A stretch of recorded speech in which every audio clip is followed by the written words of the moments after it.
secretaris-generaal van Binnenlandse Zaken, de heer Richard van Zwol. Vorig jaar, toen ik in Nederland was, hebben wij even gesproken op een geschikte moment voor een bezoek. En ik heb de heer Van Zwol uitgenodigd om op Aruba te zijn op onze nationale feestdag.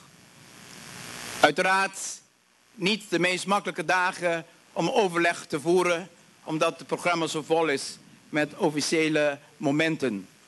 Maar wel een moment, ook voor een belangrijke Nederlandse dignitaris, om het gevoel te krijgen wat deze land maakt en wat deze land motiveert. Zo'n klein eiland om verder te gaan. En daarvoor moet u even terugkijken naar het moment dat het idee is ontstaan dat zo'n klein eiland een autonome status kan hebben binnen het Koninkrijk. Het was aan het begin van de vorige eeuw. Een dorre eiland waar bijna niks groeide. Ook Nederland vond het niks, want hier was niet de hoofdelijke vestiging van de koloniale tijdperk, maar op de Willemstad. Maar de mensen die hier woonden, vonden het alles. De Arubanen, de Indianen en andere Europeanen en anderen die hier waren komen wonen, die vonden dat dit eiland en dit rots iets heel bijzonders had. En binnen al die emotie en toewijding tot deze rots is er een gevoel van betrokkenheid ontstaan voor dit rots. En uit die betrokkenheid is er een wens geboren. En die wens is bijzonder krachtig, want het leeft tot vandaag. Het is de mooiste combinatie van emotie en rationaliteit die je ooit kan verzinnen. Want vele landen in de decolonisatieperiode zijn geboren uit een enorme drift en emotie om zelfstandig te worden.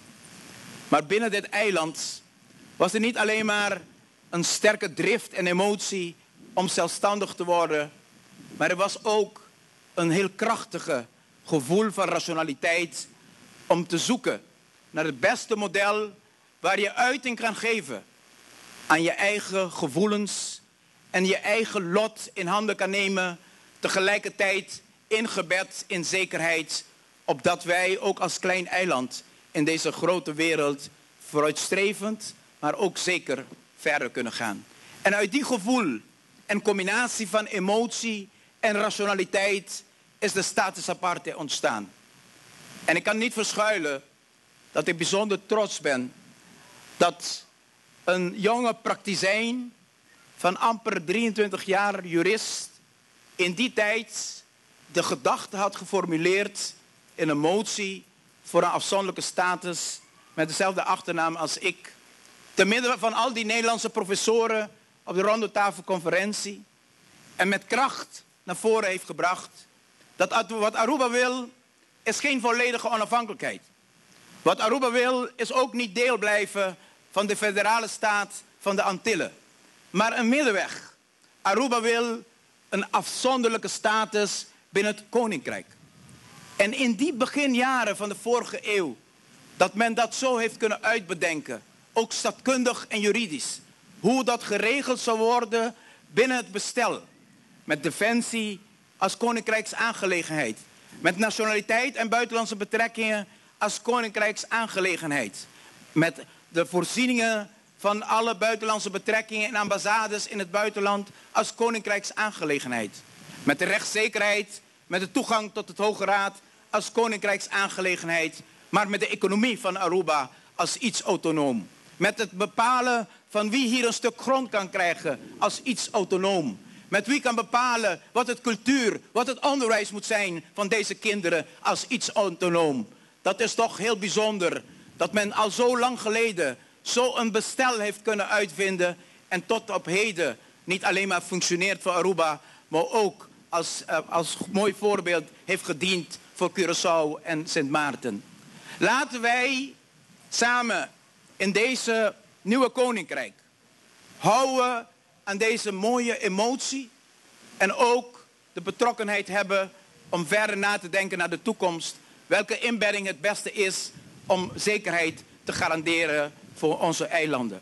We hopen dat we samen met het Koninkrijk, met Nederland, tijdens de Koninkrijksconferentie op 2 april hier verder invulling aan kunnen geven. En we zijn bijzonder blij, secretaris-generaal, dat u hier aanwezig kunt zijn om het even te proeven, om ook de toewijding die Aruba zo bijzonder maakt. Want een eiland die geboren is op 1 januari 1986, een jaar voordat de olieraffinaderij sloot. We verloren 50% van onze inkomen. Aruba had op dat moment 35% werkloosheid en we stonden een jaar voor de status aparte. We hebben gezien hoe het is gegaan met Curaçao en Sint Maarten en de Nederlandse betrokkenheid daarbij. Niet om te klagen, maar die Nederlandse betrokkenheid bestond er toen niet om Aruba bij te staan op het moment van de intrede van de status aparte op de manier zoals wij dat hebben gezien later.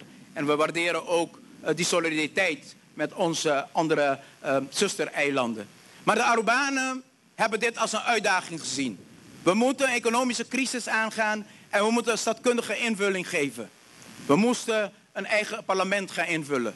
We moesten zorgen dat instituten zoals Rekenkamer, Sociaal-Economische Raad allemaal een invulling zouden krijgen in een nieuw eiland dat land was geworden.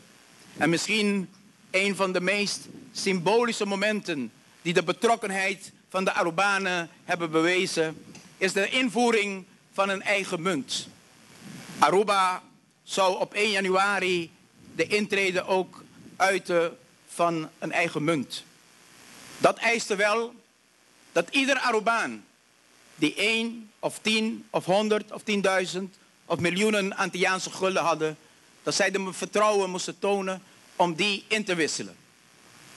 Vele grote bankiers van de grote Antilliaanse banken, die hadden gewaarschuwd en die hadden voorspeld voor een fiasco.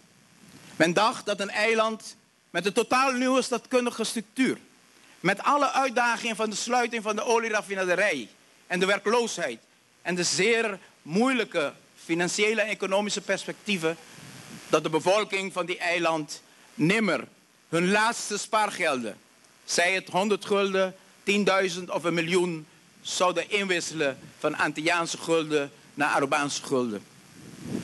Dames en heren, na 3 maanden van status aparte in 1986 was er geen Antilliaanse gulden meer te vinden op Aruba. Elk Arubaan 10 gulden, 100 gulden, 10.000 gulden of 1 miljoen had die ingewisseld voor hun Arubaanse gulden. Dat is de toewijding die deze natie maakt. Dat is de betrokkenheid die het verschil uitmaakt tussen een land die niet alleen op basis van emotie, maar ook op basis van visie en rationaliteit kiest voor een richting en die ook invulling geeft. En ik hoop dat we deze dagen in die sfeer ook samen binnen het Koninkrijk al die goede talenten die er zo duidelijk zijn in al onze delen van het Koninkrijk kunnen delen, opdat wij een sterkere, een betere, een meer harmonieuze Koninkrijk kunnen bouwen.